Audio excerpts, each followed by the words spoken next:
అన్ని పెద్ద బంగ్లా అన్ని ఉన్నాయి, భర్త భర్త మంచి పొజిషన్, భర్త ఆదినారాయణ అన్ని హ్యాపీ లైఫ్. మరి చివరిలో ఎందుకు అన్ని వదిలేస్తే ఆవిడ పుట్టపూడి సాయిబాబా సేవలో వెళ్ళిపోయింది? ఉమ్, అంటే ఎన్ని తృప్తిని ఇవ్వాల, ఏదో కొరత ఏదో కొరత ఏదో కొరత ఏంటి మనకు ఆ జీవితంలో తృప్తి ఇవ్వలేదు. ఆ తృప్తి లేని అన్ని పశుపక్షాదులు బతుకుతున్నట్టే మనం పెరుగుతున్నాం పోతాం. ఏంటి అది ఏంటి తృప్తి కావచ్చు లేదా మనశ్శాంతి కరువైంది అనుకోవచ్చా చిట్టి గారు? ఇది మనశ్శాంతి కరువైంది అనుకోవచ్చా?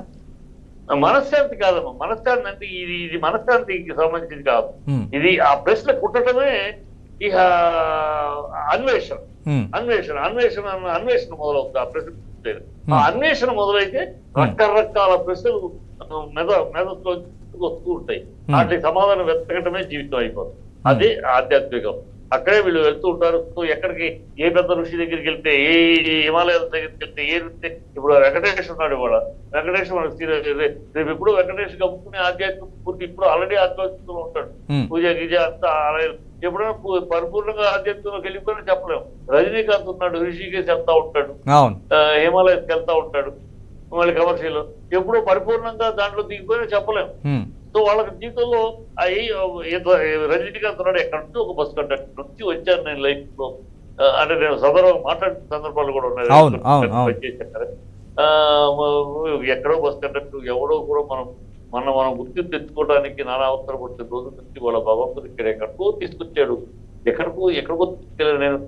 ఈ స్థాయి ఇది ఊహించింది కాదు, దీనికోసం ప్రయత్నించింది కాదు. ఏదో బతికితే చాలు, మంచి ఆర్థికంగా పేరు తెచ్చుకుంటే చాలు అని ప్రయత్నించిన భగవంతుడికి తీసుకొచ్చాడు. ఏమిటి ఈ లైఫ్ ఏంటి అసలు? ఏంటి ఈ లైఫ్ నాకే ఎందుకు రావాలి? మిగతా వాళ్ళకి కొంతమంది ఎందుకు రావాలి? ఎంతమందిలో భగవంతుడు నాకే ఎందుకు ఇవ్వాలి లైఫ్? ఏమిటి అది? పూర్వజన్మ సుకృతం అంటారు, లేకపోతే ఏమిటి అసలు? ఇలాంటి ప్రశ్నలు పుట్టినాయి. అందుకనే ఆధ్యాత్మికంలోకి వెళ్ళటం మొదలు.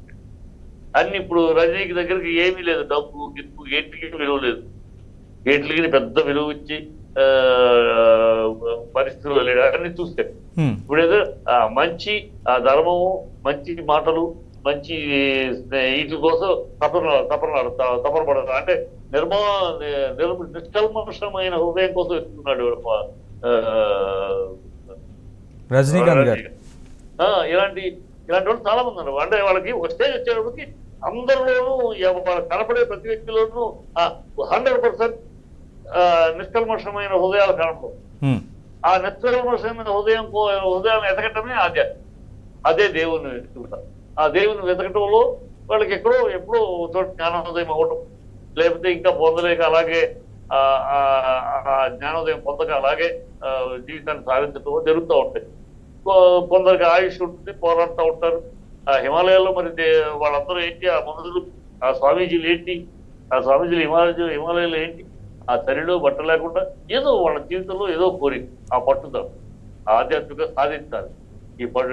ఈ రహస్యం తెలుసుకోవాలి, దీన్ని ఛేదించాలి అనేది ఉంటుంది. అది ఒక రకంగా మనం దాన్ని